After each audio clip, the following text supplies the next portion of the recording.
दोस्तों, ये जो कहानी आज मैं आपको सुनाने वाला हूँ, ये कहानी आपकी जिंदगी बदलने की हिम्मत रखती है। बस शर्त ये है कि आपको इस कहानी को थोड़ा ध्यान से सुनना पड़ेगा। तो कहानी है एक हिरन की। एक बार एक हिरन जंगल में पानी की तलाश में घूम रही थी, भटक रही थी इधर से उधर। बहुत प्यास लगी थी उस हिरन को। बहुत देर से भटक रही थी पानी की तलाश में, लेकिन उसे पानी कहीं पर भी नहीं मिल रहा था। थोड़ी देर जंगल में इधर उधर और भटकने के बाद वो हिरन एक पेड़ के नीचे बैठ जाती है, एक झाड़ के नीचे बैठ जाती है। तो उतने में उसे पानी की नदी की आवाज सुनाई देती है। तो हिरन उस झाड़ के नीचे से उठकर फौरन वो पानी की आवाज की तरफ आगे बढ़ती है। तो वो जो देखती है उसके सामने एक बड़ी सी नदी। तो जैसे ही वो हिरन उस नदी को देखती है तो बहुत खुश होती है, मानो उसे डबल से कोई जिंदगी मिल गई है नई। वो फौरन दौड़ते हुए उस नदी के पास जाती है और जैसे ही पानी पीने के लिए अपना सर नदी में झुकाती है तो उसकी नजर अपने राइट पर पड़ती है। वो जैसे ही अपने राइट में देखती है तो उसे शिकारी नजर आता है, हाथ में तीर लिए हुए, निशाना तान कर खड़ा हुआ।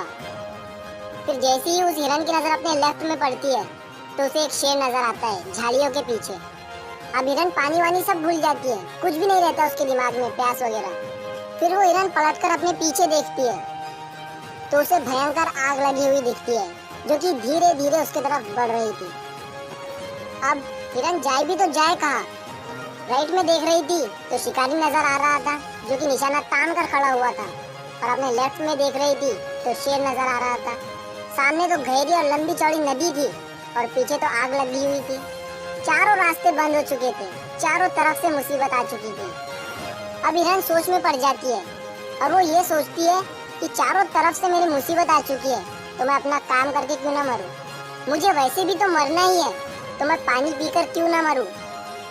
तो वो हिरन अपना पानी पीने में लग जाती है।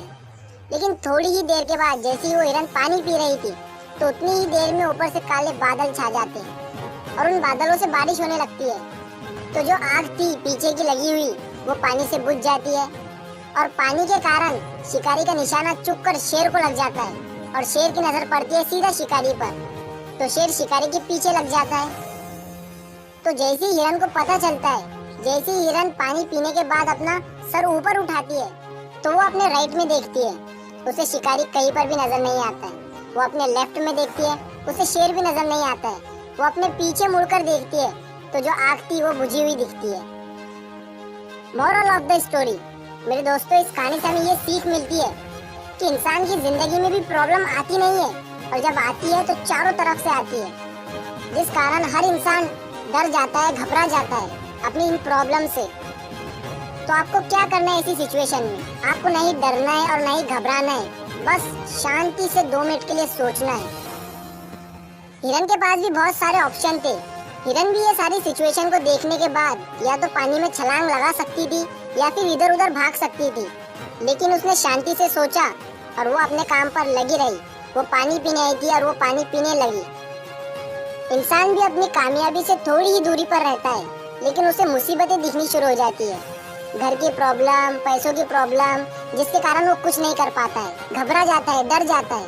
लेकिन आपको ना ही घबराना है, ना ही डरना है, बस आपको अपने काम पर बने रहना है। मेरे दोस्तों, उम्मीद करता हूँ आपको ये कहानी पसंद आई होगी। तो ये मत सोचना कि ये दुनिया क्या कहेंगी, कर गए तो एक दिन ये दुनिया तुम्हें देखेंगी।